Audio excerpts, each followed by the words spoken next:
How's everybody doing today? Welcome back to Back Creek Outdoors YouTube channel. I already know one of his questions. Uh, what got me started trapping? Well, a long time ago when I was little, I got my coon hound, a 9-year-old Walker male. Uh, Pretty sure he's registered. His name was Viper, and I wanted to work with him, take him hunting. Well, Powell said, well, we don't know if he's going to do any good or not. Let's go get a set trap, catch a coon. And out there's where I learned, trapping. So, when I was little, I was about 4 years old, I ran out to the barn and grabbed a box trap. That's what I started out with. And I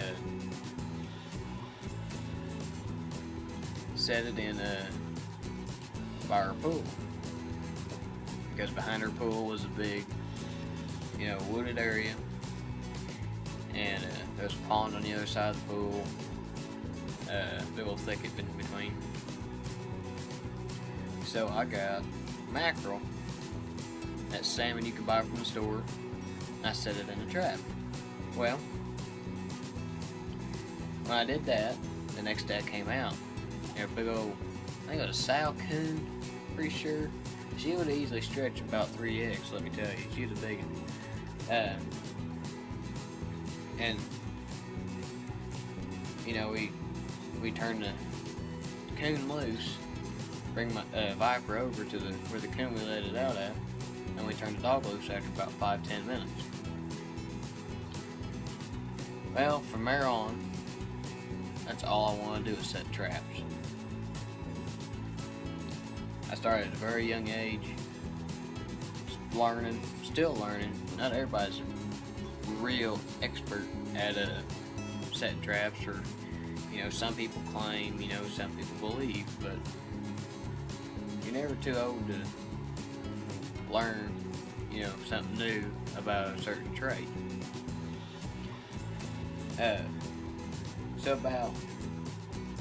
We moved from that place and moved away from 5 acres with a bunch of woods around it to 2 acres.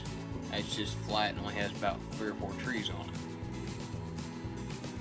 So I decided, well, I suppose put the box traps up because I can't go nowhere no more. We moved from where we lived down on 5 acres to the 2 acres when I was about 7 years old. No, yeah, I've been about 7. And I started learning how to trap rabbits. I went from trapping coons and possums to then trapping rabbits. I found real easy ways of trapping them, snaring them. Because there's a big thicket on the side, fence row thicket, nothing too big, nothing too small, something just about right for a little boy to run in there and learn how to trap. But after I started trapping rabbits, I started learning how to skin. Well, I skinned rabbits like it was nothing. Then I went from skinning I first started out skinning deer because I helped Papa and Dad skin them out. Went from deer to rabbit to coon and fox. And last year in 2017-2018 trapping season was the first time I've ever scraped fat and flesh off of a hide, put it up on the board. It was a new learning experience for me. So I went from about 7 box traps to I got, when I was back in, I decided, well, I'm gonna get some number 1s. I think that'd be pretty nice to trap some rabbits with, but I never knew how to set them. I knew how to set the trap, just setting it out there and trying to trap a rabbit. Well then, we finally got internet, and well, no, we didn't get internet. I was talking to an old man.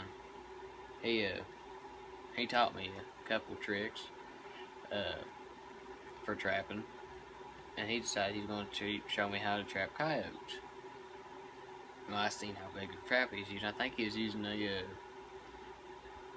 I think she was using like a Bridger number 3 2 coiled, I think, or 2 or 4 coiled. I can't really remember, but it was a Bridger. You could clearly tell they're distinct, square jaw, because about everything they make the square jaw, and they always have that certain base plate, and that's how I remembered.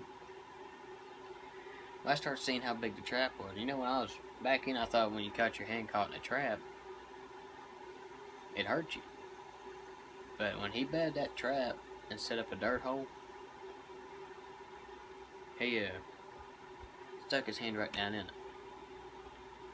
And he says, and I went, "Man, are you okay, man?" He goes, "It don't hurt." He pulled his hand right up out of the set, and he showed me. He said, "It ain't gonna hurt you." He said, "The worst thing it's gonna do is just keep your fingers held there." And so then after a while, I got some 1.5s to mess with. I got like a dozen and a half of Victor 1.5s. So I started messing with them, started getting real familiar with them, playing with them, setting them, letting them off, setting them, letting them off, getting real familiar with the traps. But I went on from 1.5s, and people were giving me number 3 jump springs. My cousin gave me a number 5, and I don't know what brand it is because it's such an old trap. And so I've discovered, my buddy brought up that, hey, there's a place called Hoosier Trapper. And that's north of me. So we took a road trip up there. That's when I first got my first fleshing beam, fleshing knife, fur handling equipment, trap die, and from there on, I just been into trapping ever since I could walk. And that's how I started trapping. Everybody else had their own ways of doing it. Me, I basically had to learn on my own. I didn't really have nobody there to teach me every time I went out there. That guy I was telling you about that was showing me how to say coyote trap, he was the one that, he only showed me one time how to do that.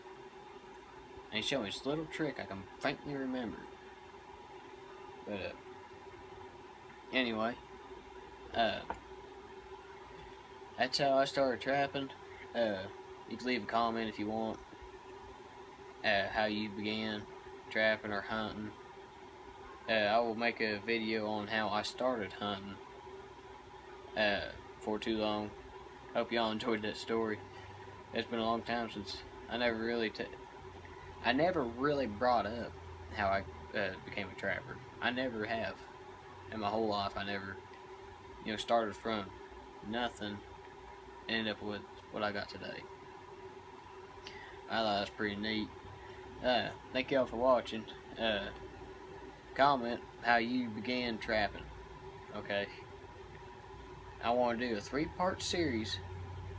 One's going to be trapping, one's going to be hunting, the other one's going to be fishing. Thank y'all for watching.